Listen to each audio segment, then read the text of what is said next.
I woke up this morning and I knew his house was finished, but I just wanted to go over there and be with him because the inspectors were coming and he needed someone to be there. So I went in the door at 8 and I saw him sleeping on that mattress on the kitchen floor. I just said, he needs to rest.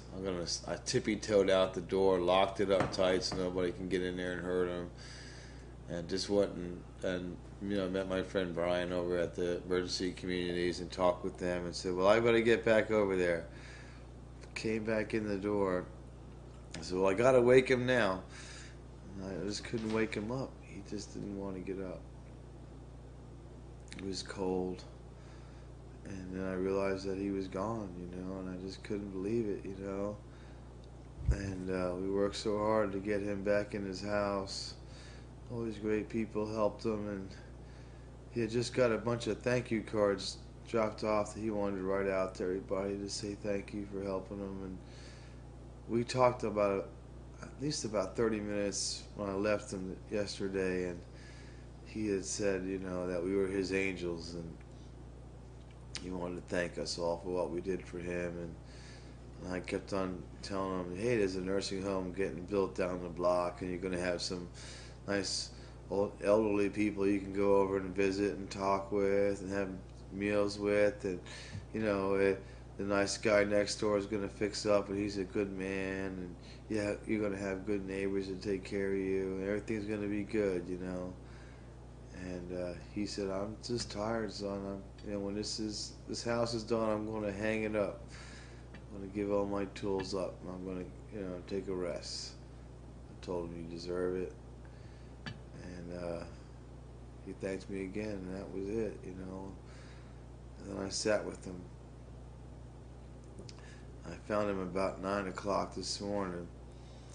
And then my friend Kenny's wife is a nurse at the free clinic, and he was with me, and I'm glad he was with me. He was strong for me because I really cried a lot when I found him on the ground like that. No blanket, no pillow, just all cold, and he probably froze. He froze. It was so cold, and then Kenny came over. His wife came over with a couple of the priests that were working with the St. Anne's free clinic bus, and they made some prayers for him, and it was real nice.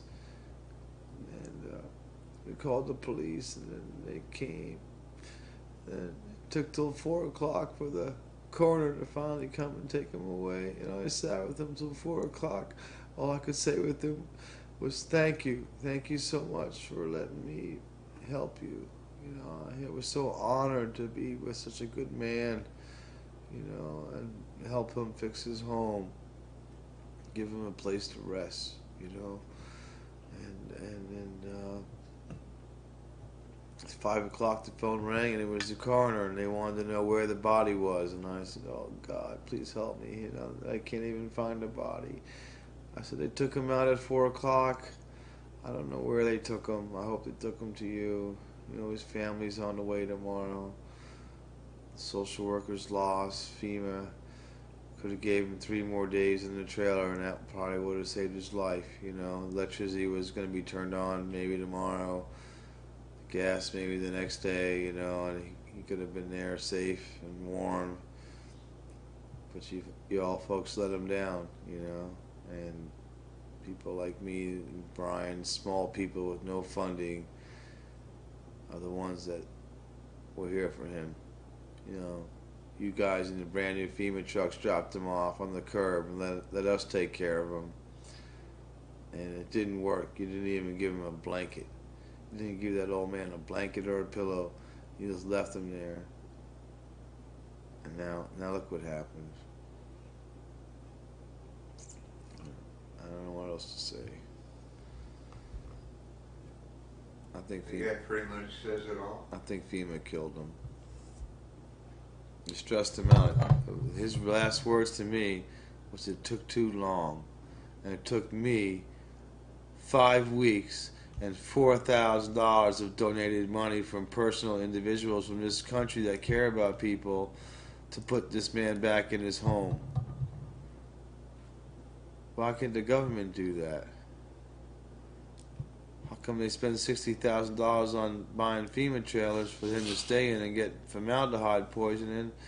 They can't help him get back in his house 2.5 years later. Why you gotta stress the old man out like that? You know, it's not right. You're trying to kill the old people here. You're scaring me. I don't know if this country's really starting to scare me.